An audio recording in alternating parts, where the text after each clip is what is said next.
ಕೊನೆಗೆ ವಿನಮ್ರತೆಯಿಂದ ಕೈಮುಗಿದು ನಿಂತಿರೋ ಇವನನ್ನ ಸರಿಯಾಗಿ ನೋಡ್ಕೊಳ್ಳಿ. ಅಮಾಯಕನಂತೆ ಪೋಸ್ ಕೊಡ್ತಿರೋ ಇವನು ಕಮ್ಮಿ ಆಸಾಮಿಯಲ್ಲ, ಮಹಾನ್ ಕಿಲಾಡಿ. ಹೆಸರು ಬಾಂಬೆ ಸಲೀಂ ಅಂತ. ಜೈಲಲ್ಲಿದ್ರು ನಂದೇ ಹವಾ, ಹೊರಗಿದ್ರು ನಂದೇ ಹವಾ ಅನ್ನೋ ರೀತಿ ಮೆರಿತಿದ್ದ. ಬೆಂಗಳೂರು ಗ್ರಾಮಾಂತರ ಜಿಲ್ಲೆಯ ದೇವನಹಳ್ಳಿ, ದೊಡ್ಡಬಳ್ಳಾಪುರದ ಶ್ರೀಮಂತರೇ ಇವನ ಟಾರ್ಗೆಟ್. ಶ್ರೀಮಂತರ ವೀಕ್ನೆಸ್ ತಿಳಿದುಕೊಂಡು ಅವರನ್ನ ಬ್ಲಾಕ್ ಮೇಲ್ ಮಾಡಿ ಲಕ್ಷ ಲಕ್ಷ ಹಣಕ್ಕೆ ಬೇಡಿಕೆ ಇಟ್ಟಿದ್ದ. ಇದೇ ರೀತಿ 1 ತಿಂಗಳ ಹಿಂದೆ ದೇವನಹಳ್ಳಿ ಮತ್ತು ದೊಡ್ಡಬಳ್ಳಾಪುರ ಮೂಲದ ಬೈಕ್ ಶೋರೂಮ್ ರೇಷ್ಮೆ ಸೀರೆಗಳ ವ್ಯಾಪಾರಿಗಳಿಗೆ ಕರೆ ಮಾಡಿದ್ದ ಇವನು ತಲಾ 25 ಲಕ್ಷ ಹಣ ನೀಡುವಂತೆ ಧಮಕಿ ಹಾಕಿದ್ದ.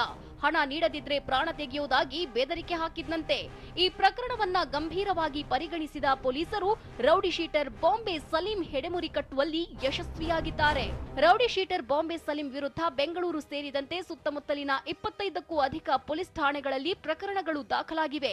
ಚಿಕ್ಕಬಳ್ಳಾಪುರ ಬಳಿ ಕೊಲೆ ಪ್ರಕರಣ ಕೂಡ ದಾಖಲಾಗಿದ್ಯಂತೆ. ವಿಜಯಪುರದ ಬೈಕ್ ಶೋರೂಮ್ ಮಾಲೀಕನೊಬ್ಬನಿಗೆ ಹಣಕ್ಕೆ ಧಮಕಿ ಹಾಕಿದ್ದಾಗಲೂ ಪೊಲೀಸರು ಬಂಧಿಸಿದ್ರು. ಬಾಂಬೆ ಸಲೀಂನಿಂದ ಹಣ ಕಳೆದುಕೊಂಡವರು ಮತ್ತು ಅವನಿಂದ ದೌರ್ಜನ್ಯಕ್ಕೆ ಒಳಗಾದವರು ಯಾರಾದರೂ ಇದ್ರೆ ಸಮೀಪದ ಪೊಲೀಸ್ ಠಾಣೆ ಅಥವಾ ಎಸ್ಪಿಗೆ ದೂರು ನೀಡುವಂತೆ ಬೆಂಗಳೂರು ಗ್ರಾಮಾಂತರ ಎಸ್ಪಿ ರವಿ ಡಿ ಚನ್ನಣ್ಣನವರ್ ಸಾರ್ವಜನಿಕರಿಗೆ ಮನವಿ ಮಾಡಿದ್ದಾರೆ. ಬಾಂಬೆ ಸಲೀಂ ಎಂತಕ್ಕಂಥ ಈ ರೌಡಿ ಶೀಟರ್ ಹಲವಾರು ಪ್ರಕರಣಗಳಲ್ಲಿ ಬೇಕಾಗಿದ್ದು, ಯಾರಾದರೂ ಜನರಿಗೆ ಒಂದು ವೇಳೆ ಬೆದರಿಕೆ ಅಥವಾ ಬೆದರಿಕೆ ಒಡ್ಡಿದ್ದು ಅಥವಾ ಎಕ್ಸ್ಟಾರ್ಷನ್ಗೆ ಡಿಮ್ಯಾಂಡ್ ಮಾಡಿದ್ದೇ ಆದಲ್ಲಿ, ಪ್ರಕರಣಗಳನ್ನು ಕೊಟ್ಟದ್ದೇ ಆದಲ್ಲಿ ದಾಖಲಿಸಿ ನಾವು ಕ್ರಮವನ್ನು ಕೈಗೊಳ್ಳುತ್ತೇವೆ. ಒಟ್ಟಾರೆ ಶ್ರೀಮಂತರ ವೀಕ್ನೆಸ್ ತಿಳಿದುಕೊಂಡು ಹೆದರಿಸಿ ಬೆದರಿಸಿ ಲಕ್ಷ ಲಕ್ಷ ಹಣ ದೋಚುತ್ತಿದ್ದ ಕ್ರಿಮಿಯನ್ನ ಪೊಲೀಸರು ಬಂಧಿಸಿದ್ದಾರೆ.